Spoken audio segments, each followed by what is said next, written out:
And in this book, he's talking about immigration. They're not bringing the immigrants into Europe, into Italy, or into Norway, or to Sweden because they want them. They're bringing them in because they need a tax base, because the white generations are moving out. They're dying, and who is going to be the tax base for the country? So they're bringing immigrants in to work to collect taxes.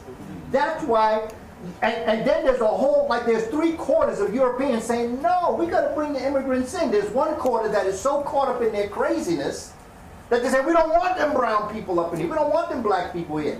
But they're saying, how are you going to survive? I don't care.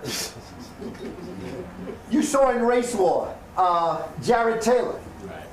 I don't know if this is the part that you saw, because that discussion that he and I had was close to 2 hours. They only gave me 7 minutes. Because, you know, they advertise, you know, they're marketing. They cut it right off so that people, oh, wow. So when it comes out that you have a close to 2-hour presentation between Jared Taylor and myself going back and forth, he said, you know, I want to live, I believe, and he started talking about Marcus Garveyism. I believe black people should be with black people. I believe that I want to be with white people. And I said, I want you to be with white people too. Because the longer you're around white people, the quicker you're going to die out. You talking about you don't want black and white mixing? Neither do I. But not for the same reason. Because the Europeans, Jared Taylor is not a mutation. Jared Taylor, okay.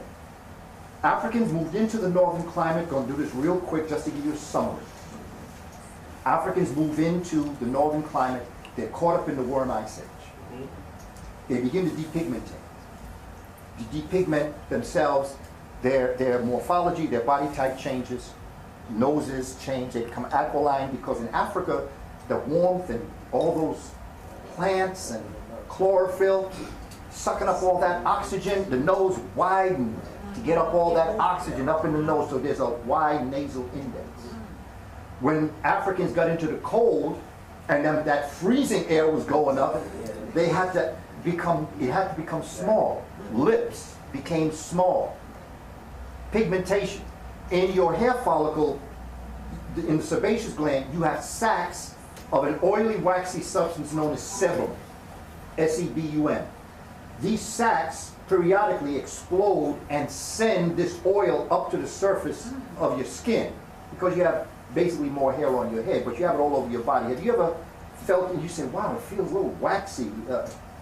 Okay, well that's sebum that you're feeling. It's oily, okay?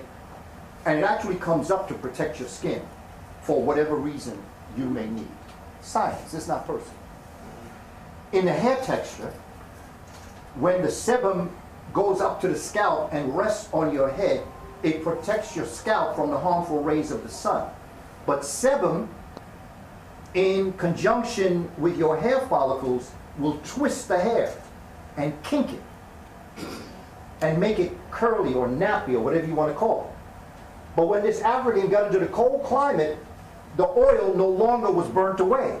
It rested on the head and pulled the hair down, and it became straight. To the point where if your hair is real straight, what do you call it? Dead straight. Because your hair is dyed. See, those elliptical kinks, those are antennas that receive energy from the sun. But in the cold where the sun isn't, the hair gonna fall. And that creates straight hair. In the cold climate, that's what made straight hair.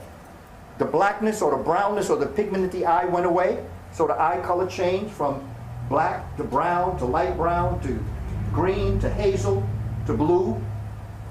The hair color changed from black to brown to red to yellow to white.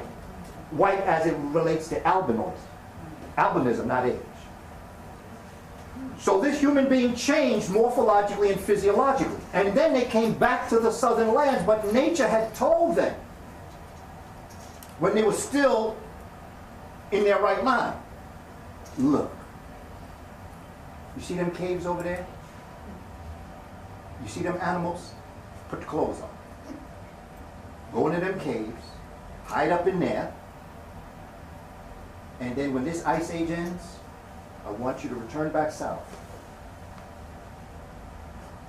When you get back south, I want you to look for the biggest, blackest person you can find.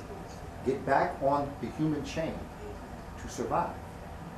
But what nature could not account for is the fact that many of these Africans who morphed into these Cro-Magnons, because that's what my next webinar is on, the evolution, the origin and evolution of the Caucasoid. All right. The African, the original African that went into Europe was called the Grimaldi. Morphed into the Euro-African known as Cro-Magnon.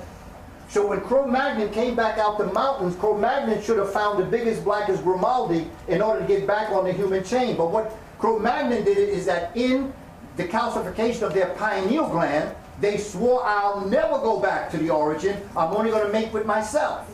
So they